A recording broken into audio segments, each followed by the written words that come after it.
जरा एक पल के लिए अपनी आंखें बंद कीजिए और सोचिए कि आप जिस जमीन पर खड़े हैं वह क्या है।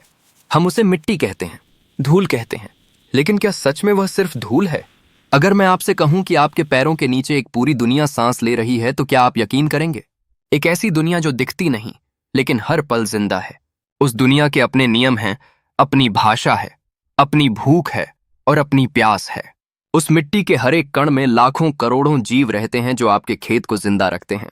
लेकिन पिछले 40-50 सालों में हमने उस दुनिया के साथ क्या किया है? हमने बिना सोचे समझे उस पर रसायनों की बारिश कर दी। हमने समझ लिया कि ज्यादा यूरिया डालने से ज्यादा पैदावार मिलेगी। हमने मिट्टी की असली जरूरत को समझे बिना उसे बस रसायनों से भर दिया। और आज नतीजा क्या है?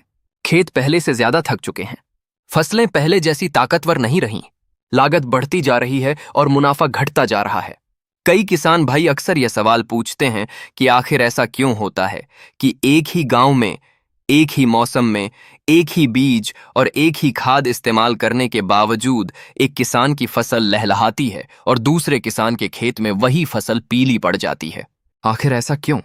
क्या खेत में कोई श्राप है? क्या किस्मत खराब है? नहीं किसान भाइयों, समस्या न तो श्राप की है और न किस्मत की। असली समस्या उस ताले की है जो आपकी मिट्टी के अंदर लगा हुआ है और जिसकी चाबी आपसे खो चुकी है। जब तक आप उस चाबी को वापस नहीं ढूंढेंगे, तब तक खेती में असली मुनाफा नहीं मिलेगा। आज हम उसी चाबी को खोजने वाले हैं। आज हम आपकी मिट्टी का ऐसा विश्लेषण करने वाले हैं जिसे समझने के बाद आप अपने खेत के डॉक्टर बन जाएंगे। आज हम समझेंगे कि भारत की मिट्टी कितने प्रकार की होती है, हर मिट्टी की ताकत क्या है, उसकी कमजोरी क्या है और उसमें कौन सी फसल सबसे ज्यादा फायदा देती है। किसान साथियों, हमारा देश भारत विविधताओं से भरा हुआ है। यहाँ हिमालय की बर्फ भी है, राजस्थान का रेगिस्तान भी है, गंगा का मैदान भी है और दक्षिण का पठार भी है।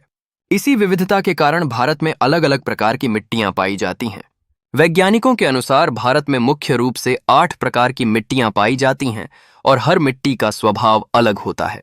जैसे हर इंसान की प्रकृति अलग होती है, वैसे ही हर मिट्टी का स्वभाव भी अलग होता है। इसलिए हर मिट्टी में एक ही तरह की खाद और एक ही तरह की खेती सफल नहीं हो सकती।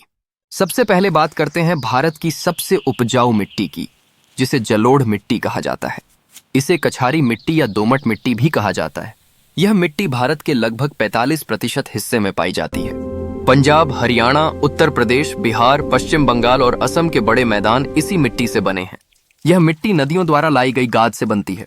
जब नदियां पहाड़ों से मिट्टी और खनिज बहाकर मैदानों में लाती हैं, तो वही गाद जमा होकर जलोढ़ मिट्टी बनाती है। यही कारण है कि इसे दुनिया की सबसे उपजाऊ मिट्टियों में गिना जाता है। इस मिट्टी की सबसे बड़ी खासियत यह है कि इसमें पोटाश और कैल्शियम अच्छी मात्रा में पाए जाते हैं, लेकिन इसकी कमजोरी भी उतनी ही बड़ी है। इसमें नाइट्रोजन और फास्फोरस की कमी होती है और आजकल लगातार रासायनिक खेती के कारण इसमें जैविक कार्बन यानी ह्यूमस बहुत कम हो चुका है। कई इलाकों में जिंक की भी भारी कमी हो गई है।